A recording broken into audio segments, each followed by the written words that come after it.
전남 여수해상에서 14명이 탑승한 대형 어선이 침몰했습니다. 이 가운데 외국인 선원 4명이 구조됐는데 나머지는 숨지거나 실종 상태입니다. 오선열 기자입니다. 칠흑 같은 어두운 바다 위로 구명뗏목 한 대가 떠 있습니다. 거센 풍랑에 해양경찰 구조선은 심하게 흔들리고 바람 소리도 매섭습니다. 간신히 중심을 잡고 표류하던 선원들은 2시간여 만에 구조됩니다. 들어가! 한명 구조! 어선이 침몰한 것은 새벽 1시 40분쯤 전남 여수시 하백도 동쪽 17km 해상입니다.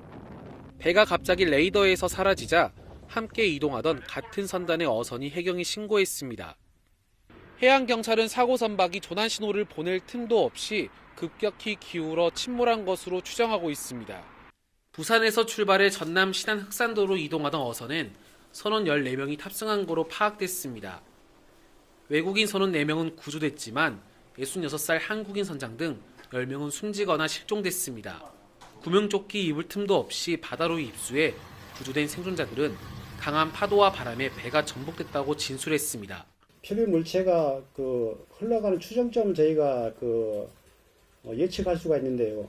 그 추정점이 지금 사고 회점에서 남동 방향으로 이렇게 해수가 이렇게 표류한다고 그렇게 나와 있습니다. 그래서 그 기준으로 해서 저희들 함선을 배치해서 운영하고 있고요.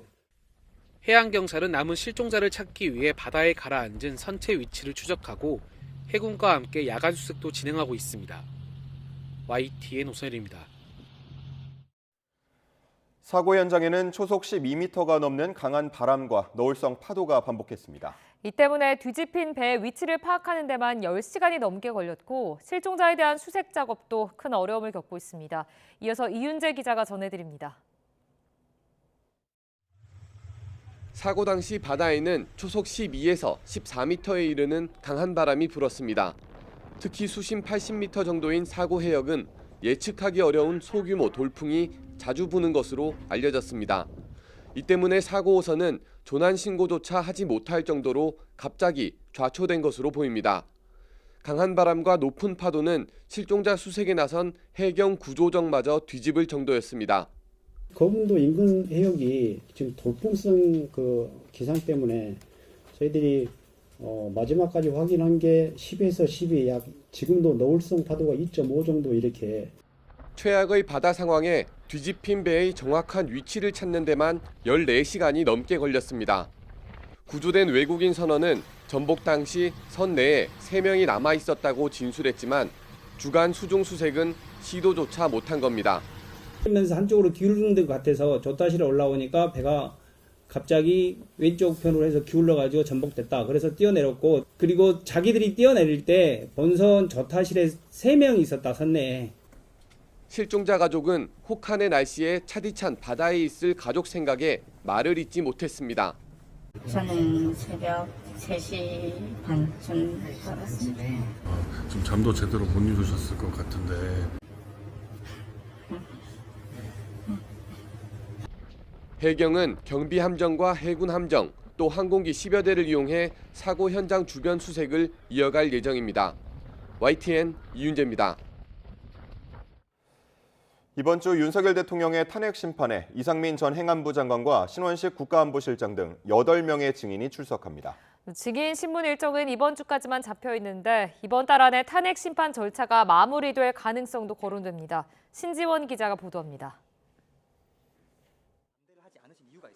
윤석열 대통령의 탄핵 심판, 오는 11일과 13일 7, 8차 변론기일에서 각각 4명씩 총 8명의 증인 신문이 진행됩니다. 앞서 군 출신 증인들을 중심으로 계엄 당일에 사건 경위를 파악한 것과 달리 이번 주는 계엄 전후 절차적 정당성을 따질 전망입니다. 7차 변론기일에는 오전 10시 30분 이상민 전 행정안전부 장관과 오후 2시 신원식 국가안보실장이 양측 쌍방 증인으로 채택됐습니다. 오후 3시 반 백종욱 전 국정원 3차장은 윤 대통령 측 증인으로 5시 김용빈 중앙선관위 사무총장은 국회 측 증인으로 심판정에 섭니다. 8차 변론기일에는 조태용 국정원장과 김봉식 전 서울경찰청장이 윤 대통령 측 증인으로 출석하고 지난번 건강상 이유로 불출석한 조지호 경찰청장을 다시 증인으로 부릅니다. 또 지난 기일에 재판부 직권으로 증인으로 채택한 조성현 수도방위 사령부 제1경비단장이 출석할 예정입니다. 헌법재판소는 일단 오는 13일 8차 변론 기일까지만 일정을 잡아둔 상태입니다. 헌재가 한덕수 국무총리 등 국회와 윤 대통령 측이 신청한 증인을 채택할지는 아직 정해지지 않았습니다. 추가 기일이 잡히더라도 조만간 양측 최후 진술을 들은 뒤 절차가 마무리될 거라는 관측이 나오는데 과거 노무현 박근혜 전 대통령 탄핵 심판 때는 최후 진술로부터 최종 선고까지 약 2주가 걸렸습니다. YTN 신지원입니다. 이번 주 윤 대통령 탄핵 심판에서 주목할 만한 인물은 재판부가 유일하게 직접 증인으로 채택한 조성현 수도방위 사령부 제1경비단장입니다. 네, 조 단장은 이진우 전 수도방위 사령관으로부터 국회의원들을 국회 본청 밖으로 끌어내라는 지시를 받은 인물인데 국회 계엄 해제 의결 방해와 관련한 실체적 진실이 드러날지 관심입니다. 차정윤 기자가 취재했습니다. 현재까지 예정된 윤석열 대통령의 탄핵 심판 변론 일정에서 마지막으로 증인대에 오르는 인물은 조성현 수도방위 사령부 제1경비단장입니다. 국회나 윤 대통령 측의 요청이 아닌 헌법재판소 재판부가 유일하게 직권으로 채택한 증인입니다. 이거는 직권 신문이기 때문에 재판부가 주로 물을 거고요. 따라서 청구인, 피청구인은 보충 신문을 하시는 걸로 해서 각 15분 기회를 드리겠습니다. 조 단장은 계엄 해제 의결 직전 이진우 전 수방사령관으로부터 국회 본청에 있는 국회의원들을 외부로 끌어내라는 지시를 받았습니다. 이를 바로 부대원에게 전달했던 조 단장은 잠시 후 시민들과 부하들이 다칠 수 있다며 기존 명령을 취소하고 특전사가 국회의원을 데리고 나올 수 있는 통로를 확보할 것을 지시했습니다. 국회의원들을 끌고 나오면 국회의사당 출입기에 있던 시민들 사이에서 길을 터주라 이렇게 변경한 거죠? 그러니까 내용이 그렇습니다. 헌재가 조 단장을 증인으로 부른 건 윤 대통령이 국회의원을 끌어내라고 지시해 국회의 계엄 해제를 방해하려 했는지 사실관계를 다시 확인하기 위한 차원으로 보입니다. 앞서 증인석에 앉았던 일부 군 지휘부가 윤 대통령으로부터 끌어내라 지시를 받았는지 등 핵심 질문 대부분에 답변을 거부했기 때문입니다. 증인은 대통령의 지시를 들은 다음에 제1경비단장 조성현 대령에게 국회 본청 내부로 진입해서 국회의원들을 외부로 끌어내라 라고 지시했죠. 그 부분도 답변드리지 않겠습니다. 그런 만큼 오는 13일 헌재에 출석하는 조 단장의 증언은 내란 핵심 쟁점의 실체적 진실을 파악하는 데 중요한 단서가 될 것으로 보입니다. YTN 차정윤입니다. 헌법재판소는 윤 대통령 탄핵심판 7차 변론 기일에 이상민 전 행정안전부 장관을 증인으로 불러 비상계엄 당시 상황을 살펴볼 계획입니다. 계엄 선포 직전 열린 국무회의에 대한 질문이 쏟아질 걸로 보이는데요. 그동안 침묵으로 일관하던 이 전 장관이 입을 열지 주목됩니다. 백종규 기자입니다. 비상계엄 해제 직후 이상민 전 행정안전부 장관은 국무위원 대부분이 계엄에 반대했다며 계엄 선포 전 열린 국무회의 상황을 증언했습니다. 계엄령과 관련해서 행안부 장관께서 어떤 의견 표명을 했는지 저도 역시 우려를 표명했죠. 그러나 내란 혐의 수사가 시작되고 국회에서 내란 국정조사특위 청문회가 이어지자 갑자기 태도를 바꿨습니다. 증언하지 않겠습니다. 모든 증언 거부하려고 뭐하는 이 자리에 나오셨어요? 소환을 하셨기 때문에 나왔습니다. 국민 혼란에 대한 우려를 이유로 들며 증인 선서도 하지 않고 침묵으로 일관한 겁니다. 이런 흩어진 조각을 국민들에게 그대로 알릴 경우에 국민들께서 더 혼란을 겪으실 거라고 생각을 합니다. 헌법재판소는 윤 대통령 탄핵 심판 7차 변론 기일에 이 전 장관을 증인으로 불렀는데 국회와 윤 대통령 양측 모두 증인으로 신청한 만큼 주 신문과 반대 신문을 2번씩 하는 형식으로 진행될 예정입니다. 이 자리에서는 비상계엄 선포 직전에 열린 국무회의의 적법성은 물론 윤 대통령이 지시했다는 언론사 단전 단수 관련 내용이 주요 쟁점이 될 것으로 보입니다. 앞서 검찰은 지난달 26일 윤 대통령을 내란 우두머리 혐의로 구속 기소하면서 이 전 장관이 연루된 언론사 단전 단수 시도를 공소사실에 포함시키기도 했습니다. 이 전 장관이 탄핵 심판에서도 침묵을 지킬지 아니면 자신의 형사 사건에 영향을 미치더라도 입을 열지 관심이 집중되고 있습니다. YTN 백종규입니다. 윤 대통령이 형사법정에 청구한 구속 취소가 받아들여질지도 관심입니다. 늦어도 내일엔 법원의 판단이 나올 전망입니다. 임성호 기자입니다. 윤석열 대통령 측은 지난 4일 서울중앙지방법원에 구속 취소를 신청했습니다. 통상 청구하는 보석이 아닌 구속의 효력 자체를 없애는 구속 취소를 청구한 건 위법성을 적극적으로 다투어 보겠다는 취지로 풀이됩니다. 윤 대통령 변호인단은 지난 7일 법원에 16쪽 분량의 2차 의견서를 내기도 했습니다. 홍장원 메모를 비롯한 비상계엄 관계인들 초기 진술이 사실과 다르거나 조작됐다는 사실이 드러났다고 주장하며 구속 판단을 다시 따져봐야 한다고 강조했습니다. 구속영장 발부 사유인 증거인멸 염려가 없다는 주장도 담았습니다. 주요 관계자들이 이미 국회와 수사기관에서 진술했고 탄핵 심판 증인 신문까지 진행 중이라 이들과 진술을 맞출 우려가 없다는 겁니다. 법원은 구속 이후 상황 변화 등을 따져 결론을 내리게 됩니다. 청구받은 날부터 일주일 이내에 결정해야 하는 만큼 늦어도 오는 11일에는 윤 대통령의 구속 취소 여부가 결정될 전망입니다. 구속 취소 청구가 기각되면 윤 대통령 측이 다시 보석을 청구할지도 관심인데 윤 대통령의 내란 우두머리 혐의 재판은 오는 20일 공판 준비 기일을 시작으로 본격화됩니다. YTN 임성호입니다. 마은혁 헌법재판관 후보자 임명을 보류한 최상목 대통령 권한대행의 권한쟁의 심판이 오늘 변론 재개됩니다. 헌법재판소는 오늘 오후 2시 우원식 국회의장이 최 대행을 상대로 청구한 권한쟁의 심판의 2차 변론 기일을 진행합니다. 헌재는 우원식 의장이 본회의 의결 없이 권한쟁의 심판을 청구한 것과 관련해 양측 의견을 듣고 마은혁 후보자 인사청문회 당시 상황에 대한 여야 입장을 정리할 예정입니다.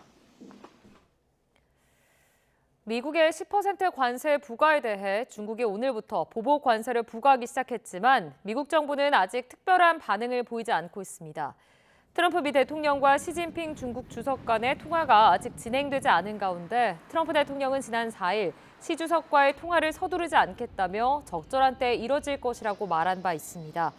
중국이 미국산 석탄, 액화 천연가스의 15%, 원유, 농기계, 대형차, 픽업 트럭 등의 10% 추가 관세를 부과하고 구글 등 미 기업에 대한 반독점법 위반 혐의 조사에 나섰지만 미국 측에 미치는 영향이 크지 않다고 판단하고 있는 것으로 보입니다.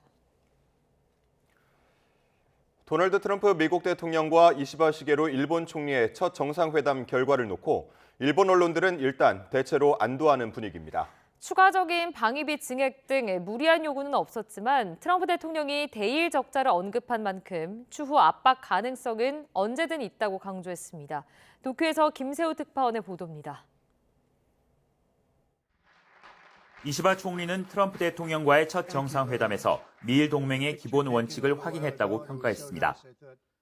トランプ大統領との間では日米同盟の抑止力、対処力を共に高め、日米が直面する地域の戦略的課題に緊密に連携して向き合っていくことを確認をいたしました。 이시바 총리는 일본 NHK에 출연해 트럼프 대통령의 방위비 증액 요구는 없었다며 이는 일본이 판단할 것이라고 강조했습니다. 일본 언론들은 애초 우려와는 달리 트럼프 대통령이 추가적인 방위비 증액을 요구하지 않은 점, 한미일 협력 강화, 북한의 완전한 비핵화에 미일이 뜻을 맞춘 것에 대체로 안도하는 분위기입니다. 마이니치 요미우리 신문 등은 이시바 총리가 트럼프 대통령에게 공감을 표시하고 우호적인 분위기를 이끄는 데 성공했다고 전했습니다. 반면 아사히 신문은 일본이 미일 관계만으로는 국제사회에 책임을 다할 수 없다며 국제사회에서 목소리를 키우는 신흥국들과의 다각적 외교에도 힘을 써야 한다고 강조했습니다. 니혼 게이자이도 중국과도 정상급을 포함한 여러 레벨의 대화가 필요하다고 역설했습니다. 이 밖에 트럼프 대통령이 대일 무역 적자의 시정을 강조한 만큼 이번 회담 이후 관세 부과 등 추가 압력이 있을 수 있다고 지적했습니다. I'll be announcing that next week, reciprocal trade, so that we're treated evenly with other countries. 야당도 이번 회담을 일부 긍정적으로 평가했지만 제1야당인 입헌민주당의 노다 요시코 대표는 국회에서 세부 성과를 검증하겠다고 밝혔습니다. 도쿄에서 YTN 김세호입니다. 중국과 캐나다, 멕시코를 상대로 관세 전쟁의 포문을 연 트럼프 미 대통령이 상호 관세 조치를 예고하면서 긴장감이 높아지고 있습니다. 많은 국가에 관세를 부과하겠다고 밝혔는데 미국 입장에서 8위의 무역 적자국인 한국도 포함될 수 있습니다. 보도에 유투건 기자입니다. 트럼프 대통령은 미일 정상회담 과정에서 10일이나 11일쯤 상호 관세 조치를 발표하겠다고 예고했습니다. 그러면서 무역 적자를 해소하는 수단으로 관세를 활용하겠다는 의지를 거듭 밝혔습니다. Are tariffs an option if the deficit doesn't get to equilibrium or to equality? Yes, they are. 이번에 발표할 상호 관세가 모두에게 영향을 줄 것이라고 으름장 돋았습니다. 일단 새로운 관세 전쟁의 대상으론 유럽연합이 유력하게 거론되고 있습니다. 트럼프 대통령은 그동안 유럽연합이 미국산 자동차 등에 높은 관세율을 적용하고 있다며 공공연히 비난했습니다. Am I going to impose tariffs on the European Union? Do you want the truthful answer or should I give you a political answer? Absolutely. Absolutely. The European Union has treated us so terribly. 반면 미국과 자유무역 협정 FTA를 체결한 한국의 관세는 극히 미미한 수준입니다. 한미 양국은 품목수를 기준으로 98% 이상의 상품에 관세를 매기지 않고 있습니다. 하지만 단순히 관세율을 넘어 무역 수지를 근거로 상호주의를 적용하면 상황이 달라집니다. 한국의 대미흑자 규모가 트럼프 1기 말보다 3배 넘게 늘어나며 역대 최고치를 기록한 만큼 본보기가 될 가능성도 배제할 수 없습니다. 실제로 트럼프 대통령은 FTA와 비슷한 무역협정을 체결한 멕시코와 캐나다에도 25% 추가 관세를 예고했다가 한 달간 보류했습니다. 트럼프의 관세 전쟁이 본격적인 확전의 기로에 선 가운데 모든 수입품에 일률적으로 관세를 부과하는 이전의 강경한 입장에서 한 발짝 물러섰다는 분석도 나오고 있습니다. YTN 유통원입니다. 입춘 한파가 한 주 내내 이어지더니 어제 아침 한강이 이번 겨울 들어 처음으로 공식 결빙됐습니다. 역대 두 번째로 늦은 결빙 기록인데 한강을 얼린 한파는 더 오래가지 않고 이번 주에 점차 약화할 전망입니다. 정혜윤 기자의 보도입니다. 동작대교와 한강대교 사이 강 가장자리부터 한가운데까지 폭넓은 얼음이 만들어졌습니다. 영하 10도를 밑도는 입춘 한파가 한 주 내내 기승을 부린 탓입니다. 특히 서울은 지난 4일 이후 닷새가량 아침 기온이 영하 10도 이하를 유지하고 한낮 기온도 영하권에 머물며 때늦은 한파가 오래 지속했습니다. 이후 엿새째 아침, 서울 기온은 전일보다 높은 영하 9.6도로 한파 막바지에 이르렀지만 공식 결빙구역은 오랜 추위를 이기지 못하고 뒤늦게 흐름을 멈췄습니다. 겨울철 한강 결빙을 공식화하는 관측 지점은 한강대교 노량진 방향 두 번째에서 네 번째 교각 사이 상류 100m 지점으로 공식 결빙은 이 부근에 두꺼운 얼음이 만들어져 흐르는 물이 보이지 않을 때 선언합니다. 기상청은 올해 한강 공식 결빙이 지난해보다 14일, 평년보다 30일이나 늦었는데 특히 올해 겨울은 예년보다 기온이 높았던 데다 한파 경보 수준의 긴 한파도 뒤늦게 찾아와 공식 결빙이 역대 두 번째 수준으로 늦어졌다고 설명했습니다. 한강 결빙 관측이 시작된 1906년 이후 가장 늦은 결빙 기록 1위는 1964년 2월 13일입니다. 그리고 올해 2월 9일 한강 결빙이 역대 두 번째로 늦은 결빙으로 기록되었습니다. 때늦은 한강 결빙을 몰고 온 한파의 기세는 더 오래가지 않고 점차 약화하겠습니다. 이번 주에는 기온이 오름세로 돌아서기 시작해 평년 기온을 회복하고 한낮에도 영상권을 되찾을 것으로 보입니다. 정월대보름이 있는 수요일엔 강수가 예상되는데 눈보다 비나 진눈깨비로 내리는 곳이 많겠고 이후 드러날 정월대보름달은 비가 일찍 그치는 시점이 변수가 될 것으로 보입니다. 12일 날입니다. 기압골의 어떤 이동 속도에 따라서 그리고 뒤따라오는 시베리아 고기압의 이동 속도와 강도에 따라서 12일 날 밤 정도의 날씨가 좀 결정될 것으로 예상이 되고 있습니다. 기압골이 좀 빨리 빠지게 된다면 이 북쪽부터 조금 날씨가 좋아지면서 보름달을 볼 가능성이 또 있겠고요. 이후 이달 하순부터 3월까지는 예년보다 대체로 기온이 높아 계절의 시계가 봄을 향해 젠걸음을 할 가능성이 큽니다. 다만 초봄까지는 주기적으로 한기가 내려와 꽃샘추위가 찾아오겠고 기온 변동폭이 커질 수 있어 대비가 필요합니다. YTN 정혜윤입니다. 대통령 탄핵 심판을 둘러싸고 여론전이 거세지는 가운데 민주당은 여당의 탄핵 반대 집회 참석과 윤 대통령 접견을 극우 선동이라고 비판했습니다. 여당은 민주당을 비판하는 국민은 극우인 거냐며 갈라치기를 하지 말라고 반발했습니다. 정인용 기자입니다. 민주당은 극우 개신교 세력으로 분류되는 종교단체가 개최한 대구 집회에 현직 여당 의원들이 대거 참석했다고 지적했습니다. 이어 집회에선 사법부 공격과 부정선거 음모론도 난무했는데 여당은 당 지도부가 불참했다는 식으로 비겁하게 둘러댄다고 날을 세웠습니다.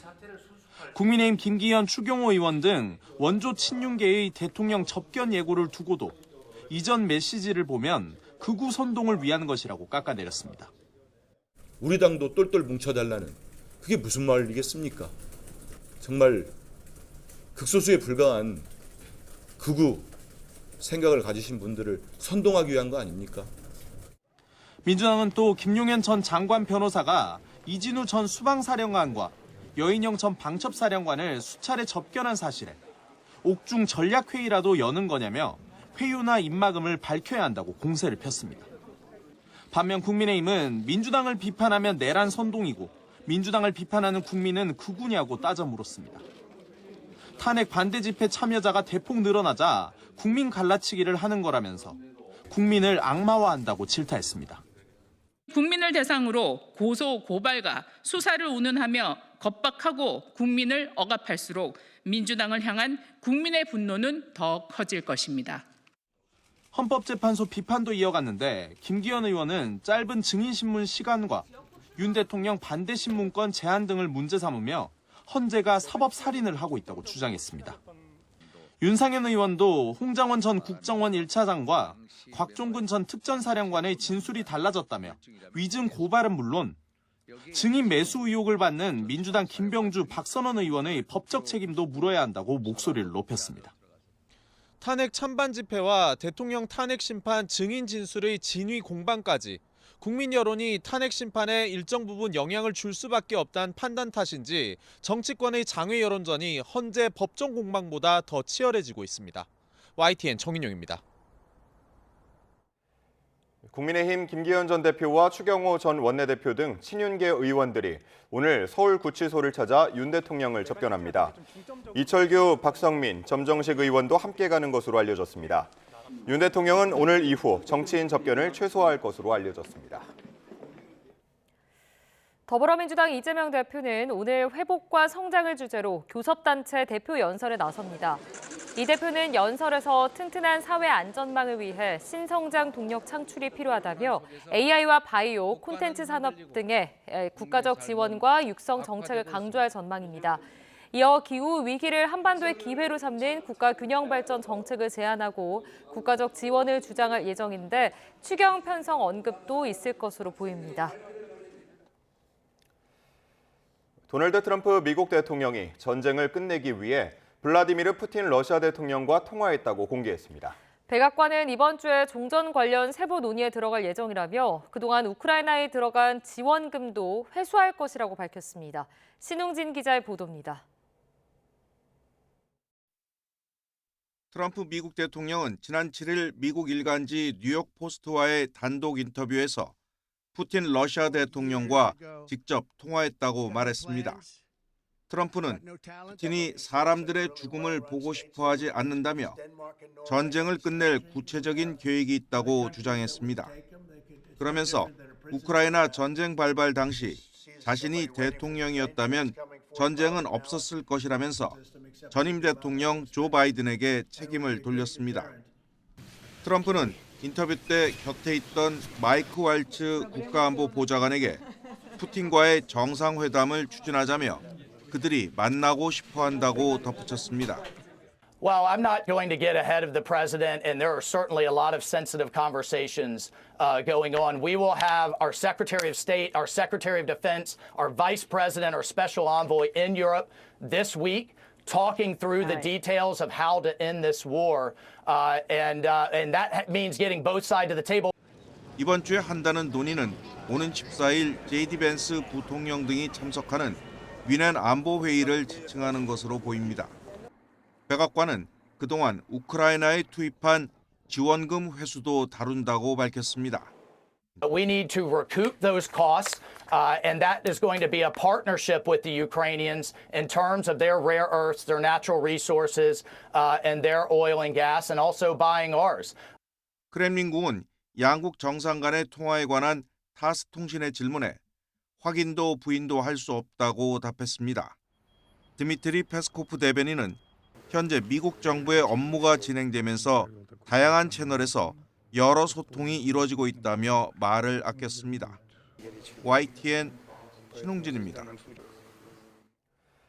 러시아 우크라이나 전쟁에 참전한 북한군이 전사자가 속출했던 초기와는 달리 실전 경험이 쌓이면서 빠르게 적응한 것으로 알려졌습니다.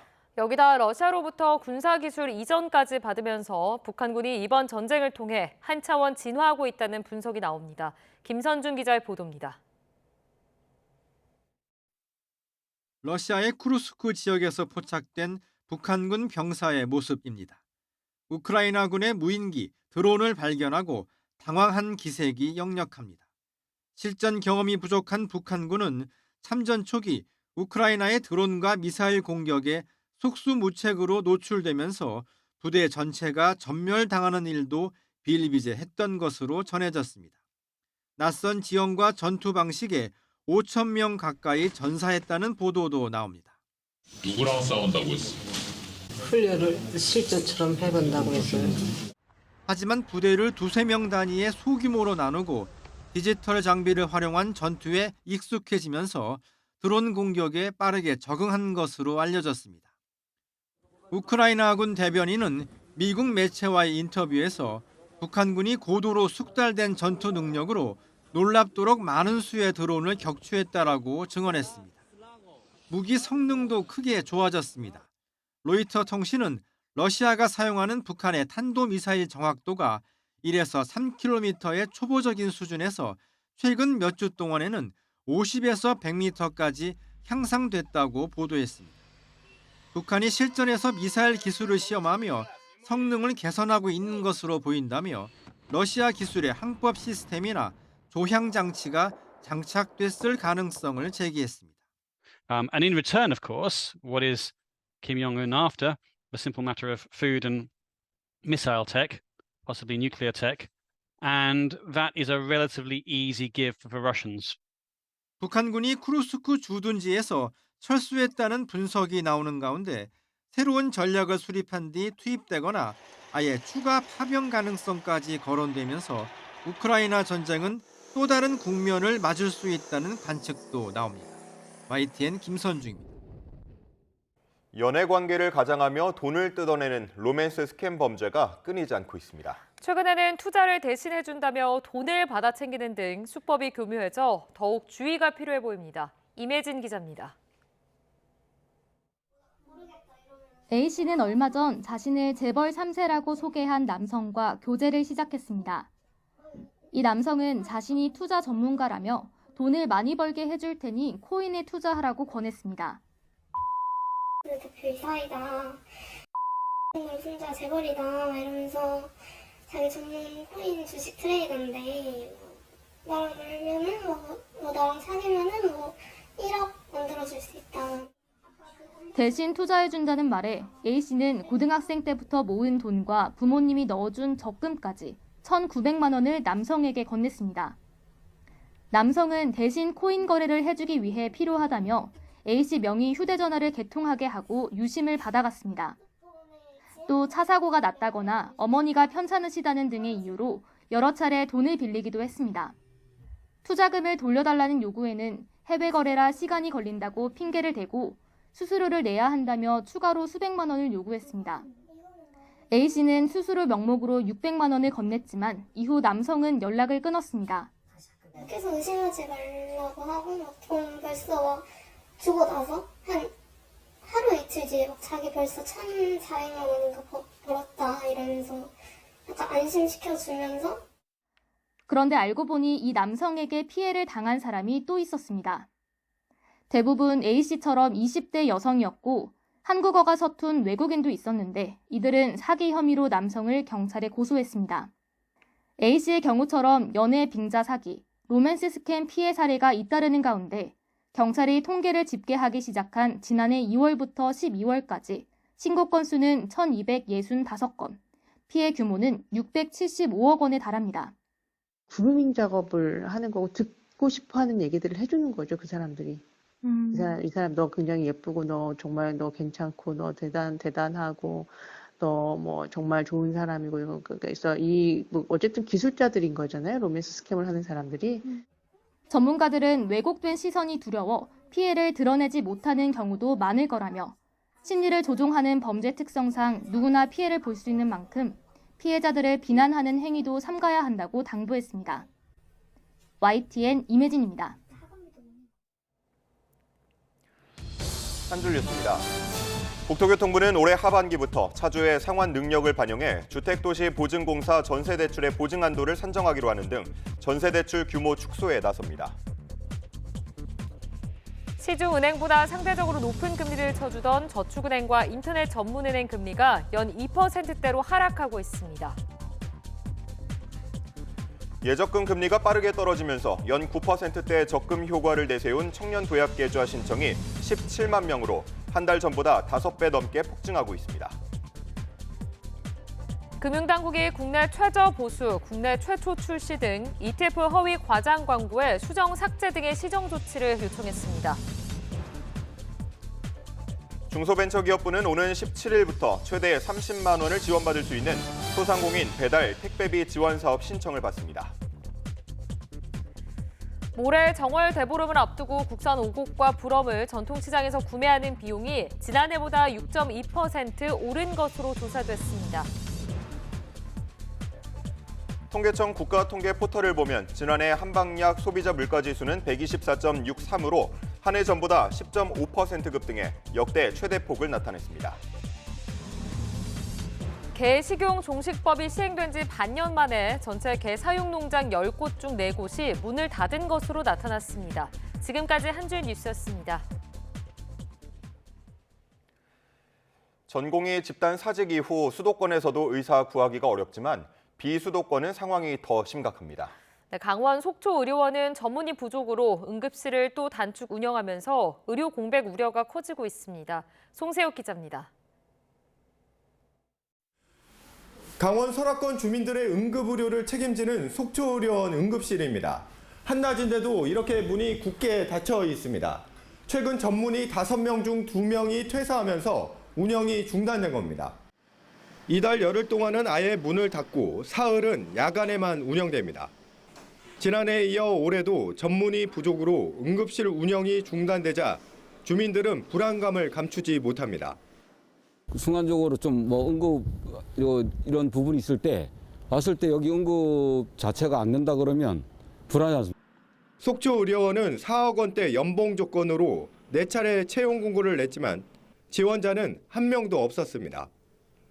전공의 집단 사직 이후 수도권 대형 병원들이 임금을 올려 의사 확보에 나섰고 그 여파로 지방 의료원의 구인난은 더 심해졌습니다. 임금 조건이 비슷하다면 정주 여건과 근무 환경이 나은 수도권을 선호하기 때문입니다. 실제로 퇴사한 속초의료원 전문의 2명 모두 수도권 병원으로 옮겼거나 옮길 예정인 것으로 알려졌습니다.